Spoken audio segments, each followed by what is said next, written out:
Hey, Stu from UAV Futures here, and today, well, are we going to be looking at the king of whoops? I've heard people say that this is one of the best tiny whoops out there. So pretty much what this is, if you're new to the hobby, tiny whoops, it's this little brush sort of style of quad. It's not like the big 5-inch racers or even the micro drones. What this is a tiny little brushed FPV drone, and these things are so much fun indoors. And the reason I'm excited for this one, I'll link it down below. There's a couple of different versions, but let me say to you straight away right now, get the advanced version. I mean, check this out. This thing is, this is pretty much what won me over. The flight characteristics combined with this is going to be a ton of fun.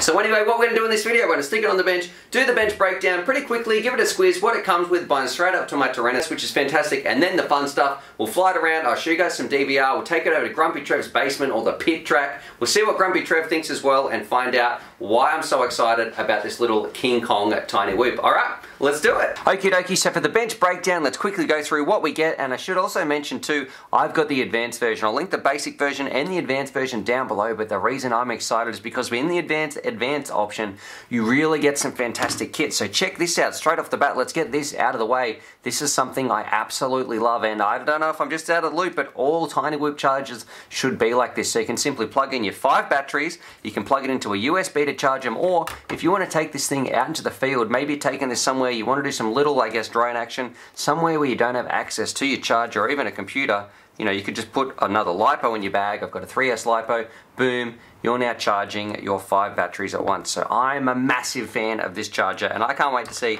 what Trevor thinks about this as well.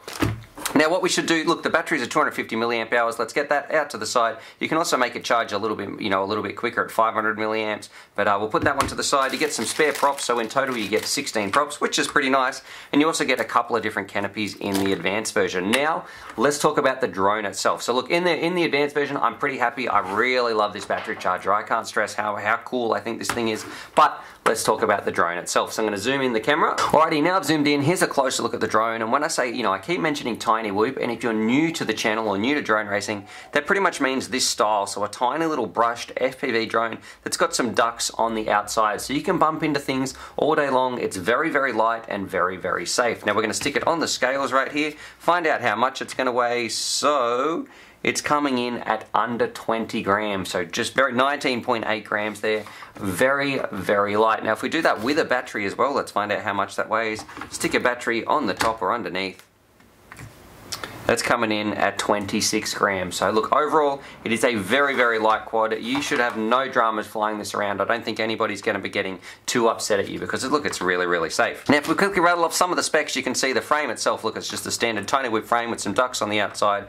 We've got tri-blade propellers, 8mm motors under here. They're brush motors, and look, usually I would say I prefer brushless, but we recently reviewed the BB66, and I'll leave a link to that up there, and that didn't perform quite as well. So for brush motors, when you're this size, that really is the match we should be going for. And then under the hood, what we can do, I'll take that off right now, just get a screwdriver, bear with me. We've got 2 little screws here, so we'll simply undo them.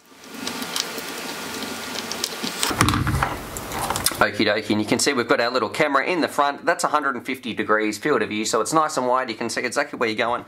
On the top, this is where we've got a little FreeSky receiver. It bound up straight to my Tyrannus. There's a whole bunch of different versions. I'll link them down below as well, but a very, very easy binding procedure. And then this is where we've pretty much got our all-in-one board. So it's our flight controller and our VTX, PDB, all that sort of stuff. And it's very easy to change your channels on here, but you do need to look at the menu, because when you're doing it, depending on what colors it flashes up, that tells you what channel you're going to be. I'll flash a picture on the screen anyway, and it only offers 16 channels, so that's something to take note in. But look, I found it no dramas whatsoever to bind up to my Fat Shark band and fly around and have a lot of fun. Now look, from a design point of view or any of that sort of stuff, it's very light. Tiny Whoop's been around for a long time, so they're not pioneering anything or anything like that. And like I mentioned, it doesn't have an OSD, but what it does well. And for the price and with the bonus of this battery charger and all the batteries, I think people, if they're stuck indoors or they want something safe or fun or even something to learn on, something like this is going to be a godsend to them. Or maybe you've got a gift, you want to get someone into the hobby, you've got a spare radio or something like that. You can have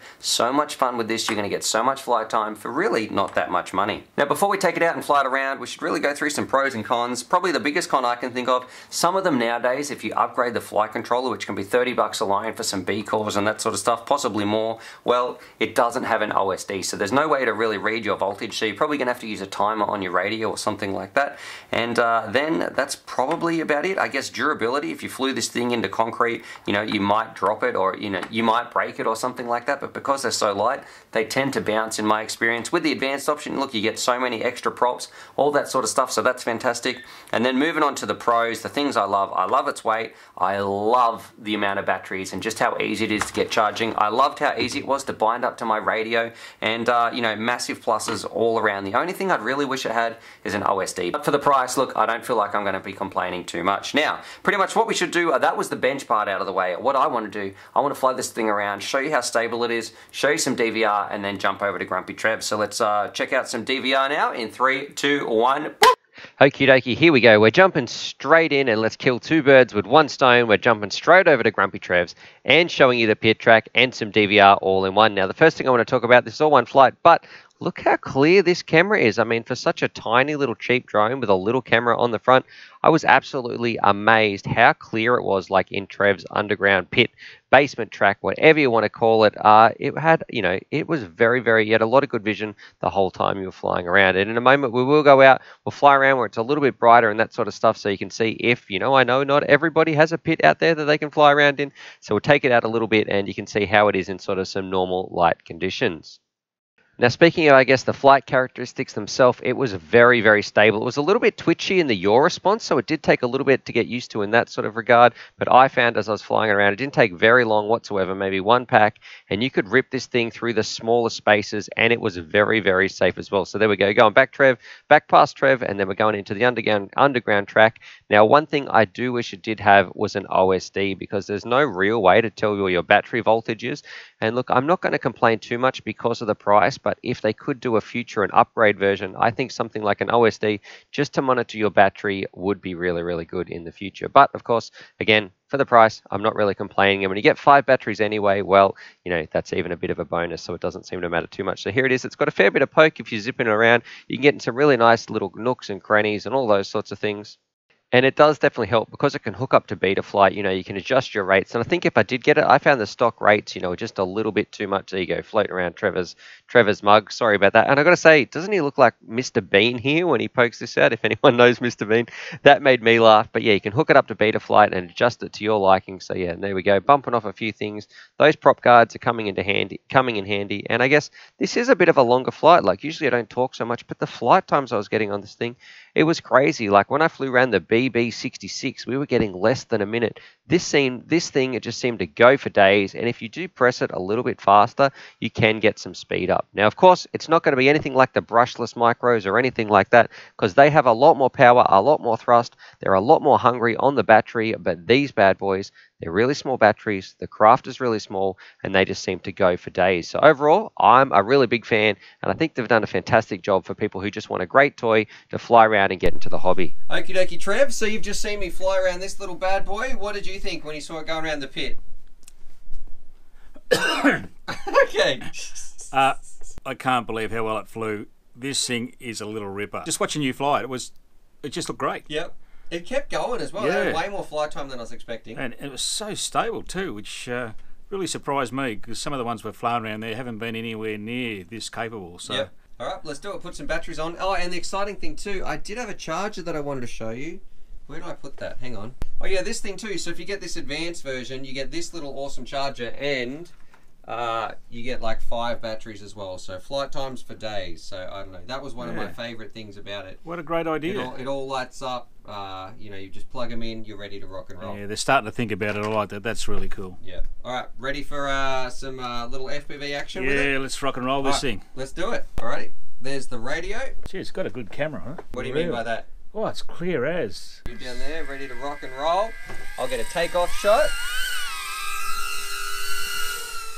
All right, we're away. Oh yeah, it's a bit different to fly. It's very touchy on the controls. Takes a little bit getting used to, throttle response and... So does it feel different some of the brushless ones you used to fly? Oh yeah, yeah, definitely, yeah. It really feels nice. But you just got to be a little bit docile on the sticks. Mm-hmm. So you think we might need to turn the rates down or something? Yeah, I think so, just a bit. This flies great. Very responsive to your controls. Who would you recommend this one to, Trev? Oh, anybody. It's really nice to fly. It's got plenty of poke. When you put the hammer down, it actually does go quite fast. That's my saying, putting the hammer down. But yeah, yep. Did you? Well, you must have got it off me. Camera's really good, very clear. Especially, we've flown some quads in here in the pit where you can't even see where you're going once you go in there. The cameras are that crap. I mean, this is really nice. You can see everything. What about flight time? How are you feeling for that? Well, look, I've been flying this thing for a little while now. It's really flying nice, and for a long time. So I'm just going to bring it in and just hover around in here. Yep. Do a bit of proximity stuff. Okay, it's a bit close. All right. Yes, it's. Let me battery start. No, it's dead. Yeah, battery's dead. Yep.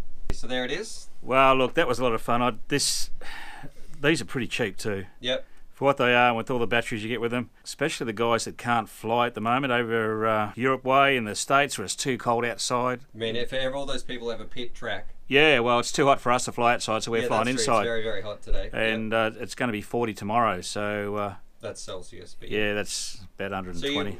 So what do you think for, I guess, for indoor pilots or something like that, testing this thing out? Indoor, fantastic. Yep. Fly it anywhere. Look, you don't need a lot of room. It's going to bounce off stuff. You're not going to damage anything. Any improvements you make for this? Yeah. Yeah, love an OSD in it. Okay.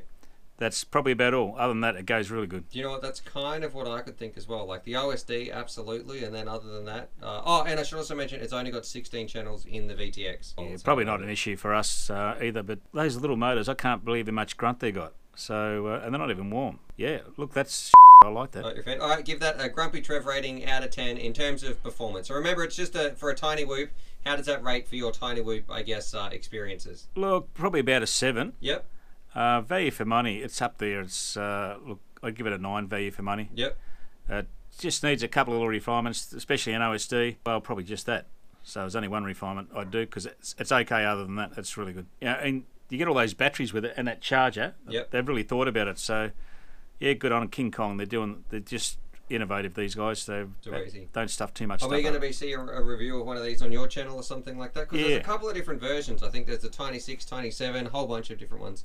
Are you going to get one of these? I think I'd would like to give one of those a go. I'd probably go for the next one up just for the hell of it. So this one's really small, as you can see. That's just sitting in my hand. All right, nice. Thanks, Trev. So there it is. There's my review of the little King Kong, or whatever you want to call it. The versions are linked down below, and honestly, I am such a big fan. I'm going to say get the advanced version. This charger is amazing. For me, that's the game changer, because it is so easy to charge up all your batteries. You get like 5 of them ready to rock and roll. You've got plenty of flight time when you put them on here. You can fly around, have an awesome session, super stable. You can tell I'm excited. I can't even talk properly. Super stable, and just so much, it's really, really safe. So anyway, that's my thoughts on this bad boy. Is it the king of whoops? Well, look, it's not perfect. It doesn't have an OSD, but I think for the amount of fun and for the price, you don't need to worry about that too much. Anyway, what do you guys think? Drop your comments down below. What do you think about this little tiny whoop? Is it the king? What do you think? Subscribe for more FPV related content, and I'm also going to say, go check out that Discord server. I'll put a link below because there are so many people signing up every day, and it's a great way to get like some live chat, FPV action about all things drone related. Anyway, enough rambling from me. Subscribe for more FPV related content, and as always, happy flying. I think we're going to be seeing a lot more whoops on the channel actually, because this thing, it was a lot more fun than I was expecting. I knew it'd be good, but I didn't think that I'd be doing 5 batteries one after another straight in a row. Anyway, happy flying. Alrighty, so hopefully you guys enjoyed that video. Definitely subscribe if you're new to the channel and check out these videos. And I'm also going to leave a little link here to my Patreon page, because I've got some fantastic Patreon supporters and I like to give back to them as well. So if you want to join the UAV Futures family, there's things like bonus Velcro straps, little bundles of FPV goodies and things like that that also get sent out. Anyway, happy flying.